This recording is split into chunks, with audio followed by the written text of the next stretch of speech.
SLBC టన్నెల్లో ప్రమాదం జరిగి 26 రోజులవుతున్నా 7 కార్మికుల ఆచూకీ మాత్రం అంతుచిక్కడం లేదు. చివరి 40 మీటర్లు తవ్వకాలు జరిపేందుకు రెస్క్యూ బృందాలకు సైతం ప్రమాదం పొంచి ఉంది. ఈ మేరకు 7 రోజుల క్రితమే సొరంగంలోకి ఆటోమేటివ్ స్లడ్ రిమూవర్ రోబోను పంపారు. అనుసంధానంగా వాక్యూమ్ ట్యాంకర్ను తీసుకెళ్లారు. మరోవైపు మాన్యువల్ సహాయక చర్యలు కొనసాగుతున్నాయి.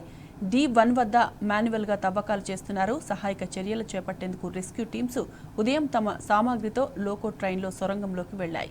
కాగా ప్రతికూల పరిస్థితుల నేపథ్యంలో గల్లంతైన కార్మికుల ఆచూకీ మరింత ఆలస్యమయ్యే అవకాశం ఉంది.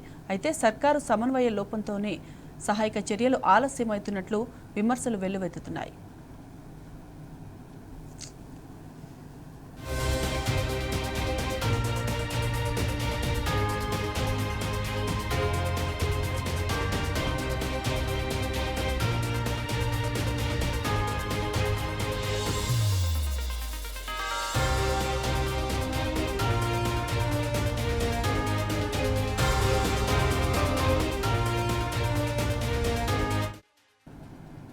రైట్, ఇదే అంశానికి సంబంధించిన పూర్తి డీటెయిల్స్ మా ప్రతినిధి శేఖరాచార్యని అడిగి తెలుసుకుందాం. శేఖరాచార్య, చెప్పండి, ఇప్పటికే 26 రోజులలో కొనసాగుతున్న రెస్క్యూ ఆపరేషన్ కు సంబంధించి ఏమైనా పురోగతి ఉందా?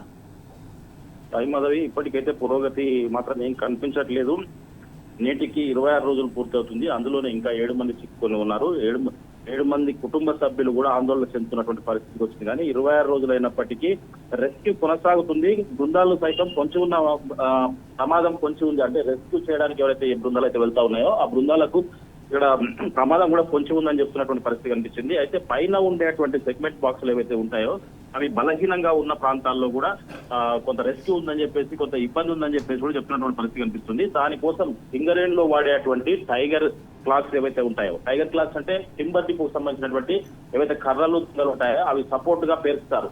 సేఫ్టీ అంటే పైకప్పు కూలకుండా దానికి సేఫ్టీ మెజర్మెంట్స్ గా పెట్టుకుంటారు. అది కూడా ఏర్పాటు చేసి లోపల ప్రమాద స్థాయిలో కూడా వాళ్ళు పనిచేస్తున్నటువంటి పరిస్థితి కనిపిస్తుంది. అయితే రోబో అని చెప్పేసి ప్రభుత్వం, సీఎం రేవంత్ రెడ్డి స్వయంగా అక్కడికి వచ్చేసి మానవ మనుషులు అంటే ఎవరైతే రెస్క్యూ చేస్తా ఉన్నారో వాళ్ళకి ఎలాంటి ఇబ్బంది కలగకుండా, వాళ్ళకి ఎలాంటి చిన్న గాయం కూడా కాకుండా రోబోల సహాయం తీసుకుంటామని చెప్పేసి రోబోలను అక్కడికి పంపించినటువంటి పరిస్థితి. అయితే ఈ రోబో యంత్రాలు ఇప్పటికి అక్కడికి వెళ్ళి కూడా 7 రోజులు అవుతుంది లోపలికి వెళ్ళి, కానీ ఇప్పటి వరకు అవి వినియోగంలోకి రాలేదు.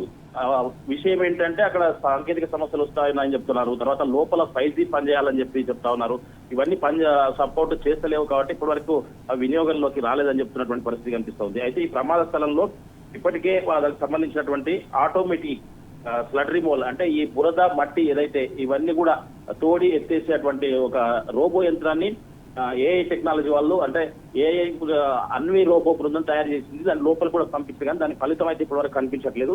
దానికి అనుసంధానంగా కూడా పూర్తిగా ఇది వాక్యూమ్ ట్యాంకర్ కూడా పంపించినటువంటి పరిస్థితి, కానీ ఇప్పటి వరకు అయితే దానికి సంబంధించి ఏ వినియోగంలో కూడా రాలేదని చెప్పవచ్చు.